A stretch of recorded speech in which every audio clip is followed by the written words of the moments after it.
Well, it says that I'm live, so I believe that I'm live. I'm going to say hello and happy weekend. I'm going to tell you folks, I had such a crazy week this week. I am so glad to see the weekend start.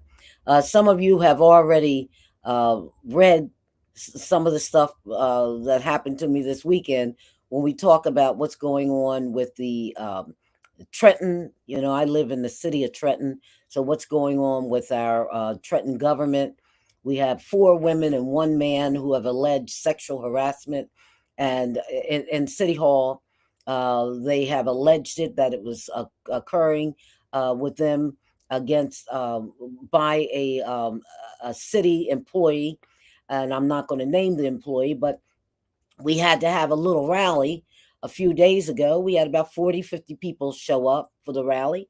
And when you think about the fact that we didn't plan it until that morning, that many people came in. And the thing that was great about that rally, it was put together by my daughter-in-law, Teska Flowers Frisbee. And the thing that was great about that rally that I love is that all the people who are running for city council, all of them except maybe one or two, and it's a lot of folks running, and some of them are running against each other. Guess what? They all showed up. They all showed up and they showed out because they believe women's rights, women's lives matter. They believe that. And I know folks are so freaking tired of hearing whose lives matter. Get over it. We're going to keep saying it. Every time there is discrimination against any group of people, we're going to say that blank lives matter. Children's lives matter. White people's lives matter. Law enforcement lives matter. When people are doing the right thing and things happen to them that shouldn't, we are going to remind folks that that person's lives matters. So get over it. That's the way we roll. Now, here's another thing, and we're not going to go into this too much right now because that's not why I came on with my little impromptu show today. I came on for another reason. I'll get into that in a second. But um, as you, many people all around this country, and probably by now all around the world, saw the video. Yes, I'm going to say something about it, and I'm not going to tarry on that today. Tarry means I'm not going to stay long on it, but I am going to have a show on it before this month is up.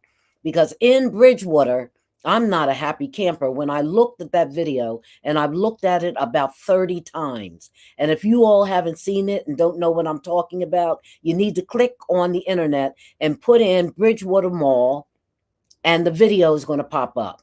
It has to do with a young kid who was, what they alleged is that the young kid who was actually arrested by the police, that young kid who is maybe, I guess, about 14 years old, he stood up to a guy who was 16. That guy who was 16 was bullying a younger guy who was in the seventh grade.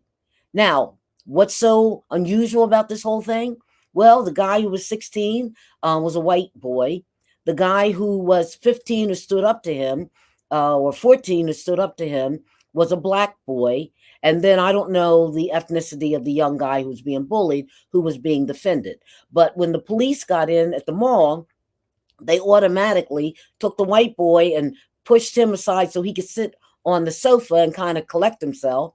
And then they jumped on the black boy. And I guess one of the police officers thinks that she's being trained by the guys who killed George Floyd. So she put her knee on this young kid's back. Don't ever do that again, young lady.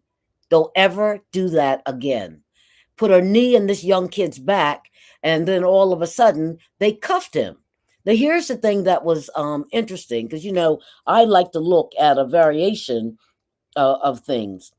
Um, what's interesting, of course, I'm very angry. I'm outraged about what happened to this young boy, the young black boy who was handcuffed. I'm very outraged about that. And it wasn't right.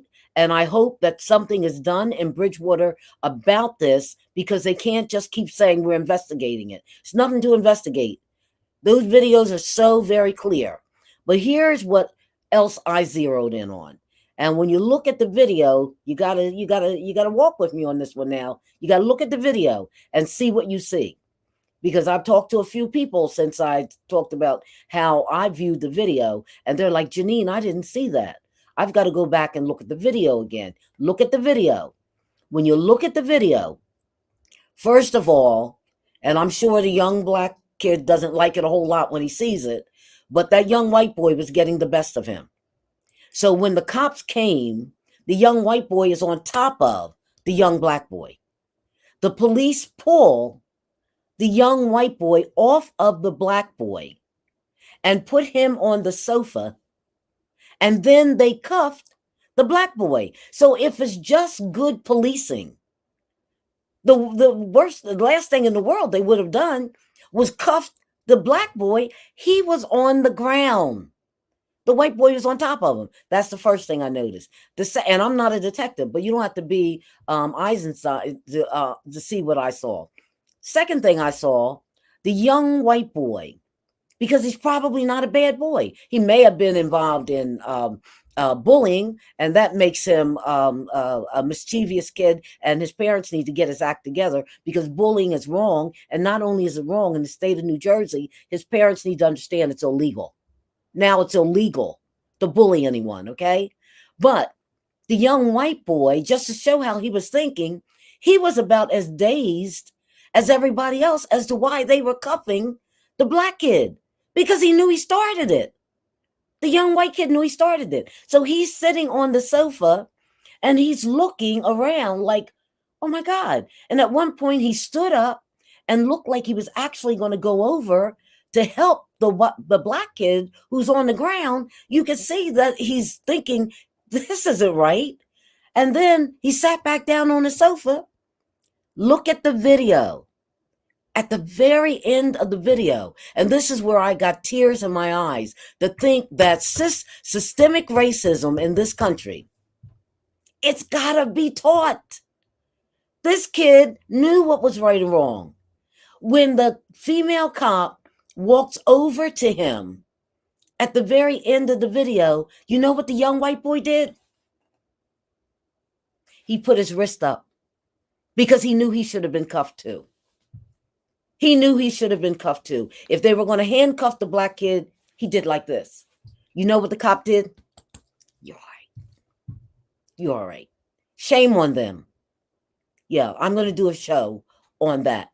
And we're going to look at that some point in the next week. I want to be quiet for a second and see how long it takes them to do the investigation. There's no need for an investigation. No need at all. That video is about as clear as it can be. And you know what? The voices of the young kids appeared to be young white girls. The first one said, this is racially motivated. And the second one said, they're only doing it because he's a black boy. Folks, stop teaching our kids this craziness. The system is over. We're in the process of tearing it down. We are. And all of those people who are so into racism and all of the crazy nonsense you see, especially on Fox News, they're getting scared because time's up. There are a lot of woke people in this world, and they come in all ethnicities. They come in all partisan political parties. They come in all genders. They're old and they're young and they're speaking up. Time's up on systemic racism. So why did I come on today?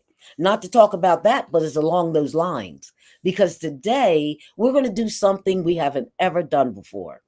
I'm one of the founders of the Capital City Area Black Caucus. It was actually founded in my living room with about 6 or 7 people. And it was done about 4 years ago. We used to hold in-person meetings the second Saturday of every month, and we'd attract 200-300 people would come in. It was amazing. And then the pandemic hit. And when the pandemic hit, we had to go on Zoom. So we've been holding our meetings. We haven't missed a month. Every month we have the Capital City Area Black Caucus Symposium. Here's the thing that's exciting about it. It says black. It is about 50% white people show up. every single month for these meetings. We have Asian folks, Latino, Native Americans, straight, gay, binary, whatever, come to these meetings. So today and tomorrow, these 2 days will be our Black History Month. And so we always have it by Zoom. If you're a Facebook friend of mine, you can look, and I have the flyer there. The Zoom link is there, and the ID is there. You can sign on and join us, and the price is free. All right, great price. It's free. But we're going to do something else that we've never done before. We are going to live stream our caucus Black History program today, starting at 5:15. It will be live streamed on my Facebook page. It might even be live streamed on YouTube. I haven't made that decision yet, but it will be on my Facebook page, and we'd like you to join us. Now, why would you want to join us? Well, let me tell you about the program. I'm so excited. The theme for this year is Gaining Ground in the Black Community. All right. We're going to have on the first, we're going to have an art show. It's a virtual art show. You don't want to miss it. Starts at 5:15. And then you're going to have some comments by me. I'm not going to talk long, because we got some other important people who are going to talk. 6 o'clock, we have 2 magnificent people from the New Jersey Department of Health coming on. We have Nation Hornsby, Assistant Commissioner, and Thalia Serju, who is the Deputy Chief of Staff, and they're going to talk about health issues. I guarantee you don't want to miss that. Come on to look at that. That is going to be at 6 o'clock. 6:30, we're going to have the magnificent Dr. Zakiya Smith Ellis. And what is she?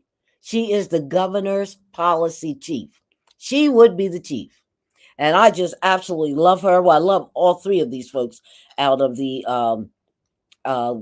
governor's administration. They are amazing. And there is this commission task force called the Wealth Disparity Task Force. And this is the brainchild of Dr. Smith Ellis. And I'm excited because she's going to talk about this task force, but she's going to talk about other policy issues that affect all of us.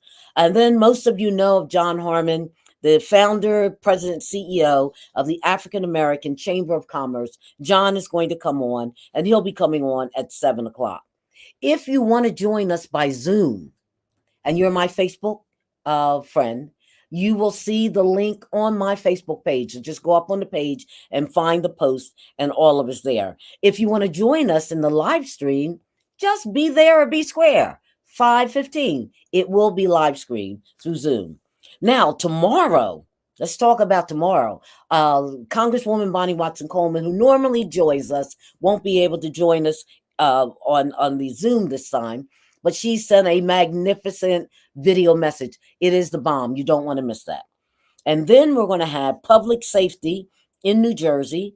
Tracy Syfax, the bad Tracy Syfax. You don't want to miss him. He has a story to tell.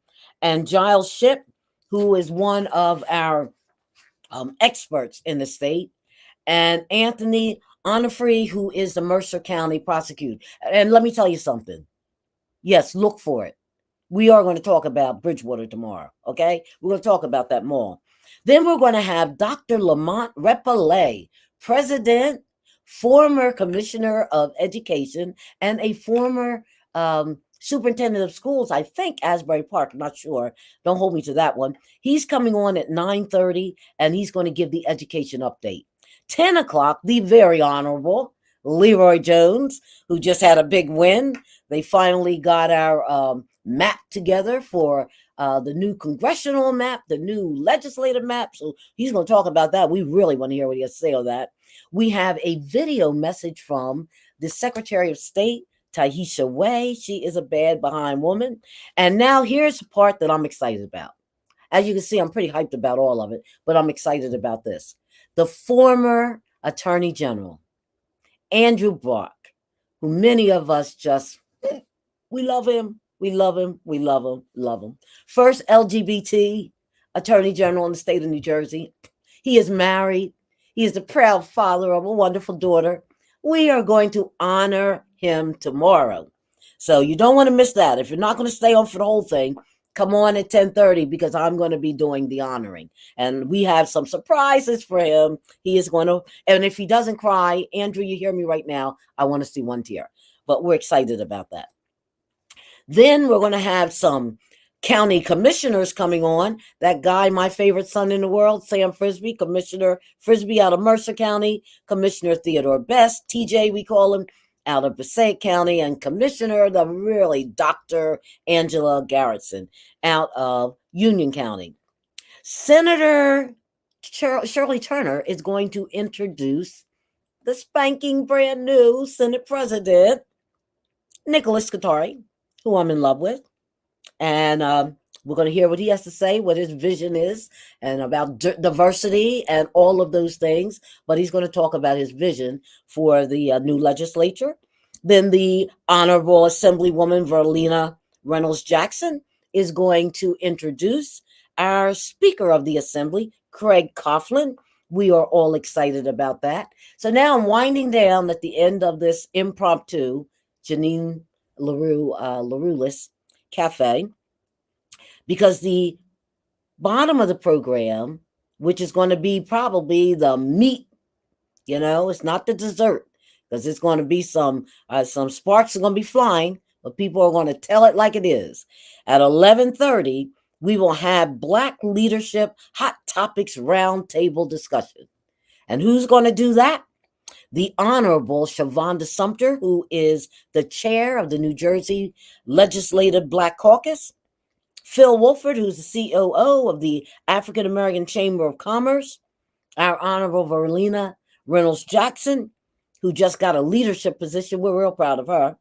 Ryan Haygood, who doesn't pull any punches. He is the president, CEO of New Jersey Institute for Social Justice. Ed DeVoe, who is the president of New Jersey Cannabis Association. The really wonderful, magnificent Ty Cooper, my baby girl. She is the Chief Community Development Officer for the New Jersey EDA. Reverend John Taylor, who I'm looking at his house right now. He is my neighbor. He is the pastor of Friendship Baptist Church. Crystal Charlie Sibley, Vice President of the New Jersey NAACP. The Honorable Director of the Somerset Commission Board, Chanel Robinson, and the Honorable Samuel Frisbee, the one I gave birth to 53 years ago. You better say it. So I'm getting ready to sign off. I hope that if you don't, consider it robbery on your time tonight. Click on the Zoom link that we have, or go up on my Facebook page at 5:15.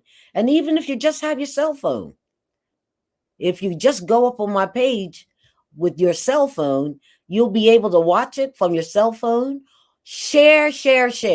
Don't be stingy. Let other people enjoy this as well. So share the link from my Facebook page so other people can be a part of this. This is historic. We have never done this before. And I said to John Bailey, who is our very capable, on point co-founder and always moderator of this event, I said, you know what, John? Let's go live today. And he said, you know what, sis? Let's go live. There you have it. Hope you join us. 5:15. Take care.